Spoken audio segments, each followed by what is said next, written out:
और यूरोपियन संघ के फैसले से पहले फाइजर और बायोएनटेक की कोरोना वैक्सीन को मंजूरी देने वाला यूनाइटेड किंगडम पहला पश्चिमी देश बन गया है।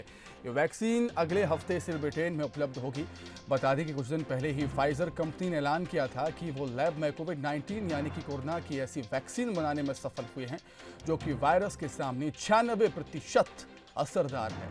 कल ही जर्मनी की बायोफार्मास्यूटिकल कंपनी बायोएनटेक और उसकी अमेरिकी साझेदार फाइजर ने यूरोपीय संघ के सामने वैक्सीन रजिस्ट्रेशन के लिए औपचारिक आवेदन दिया था।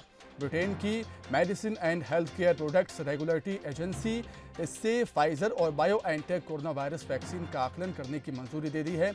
एजेंसी ये भी निर्धारित करने की प्रक्रिया में है कि क्या ऑक्सफोर्ड यूनिवर्सिटी और एस्ट्राजेनेका की वैक्सीन कठोर सुरक्षा मानकों को पूरा करती है या नहीं।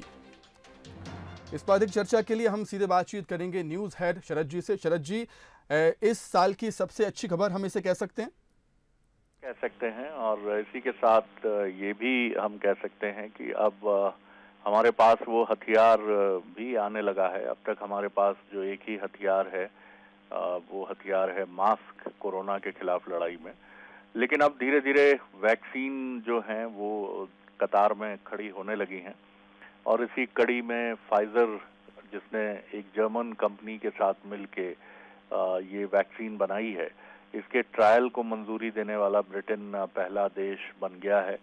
और फाइजर की वैक्सीन आखिरी ट्रायल में करीब करीब 95% असरदार पाई गई है और ब्रिटेन ने फिलहाल करीब करीब 4 करोड़ इसकी जो मेडिसिन हैं, वैक्सीन हैं, वो खरीदी हैं।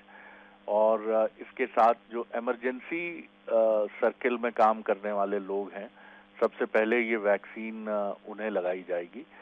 हालांकि इस वैक्सीन का एक ही ड्रॉबैक है कि ये -70 डिग्री यानी 0 से 70 नीचे के तापमान पर इसे स्टोर करना पड़ता है। कोल्ड चेन जो है वो इसकी काफी खर्चीली है और इसकी एक चैलेंजिंग पार्ट भी है इसका।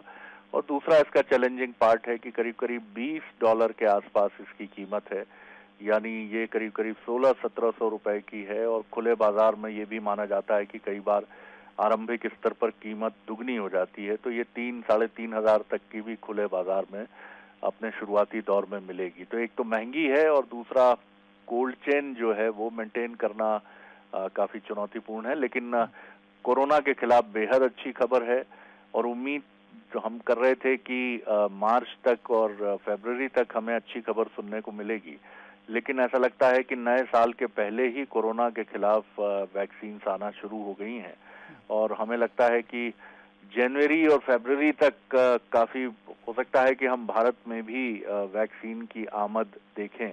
और ये एक बहुत राहत देने वाली खबर है। बिल्कुल सर जी, सही कहा आपने। बहुत शुक्रिया आपका तमाम बातचीत के लिए। तो ब्रिटेन ने फाइजर और बायोएनटेक की कोरोना वैक्सीन को मंजूरी यहाँ पर दे दी है और वैक्सीन को मंजूरी देने वाला यूनाइटेड किंगडम पहला पश्चिमी देश बन गया है। एक बहुत राहत भरी खबर हम इसे कह सकते हैं कोरोना के इस दौर में। अब देखना होगा कि कब ये वैक्सीन लोगों तक पहुँचेगी।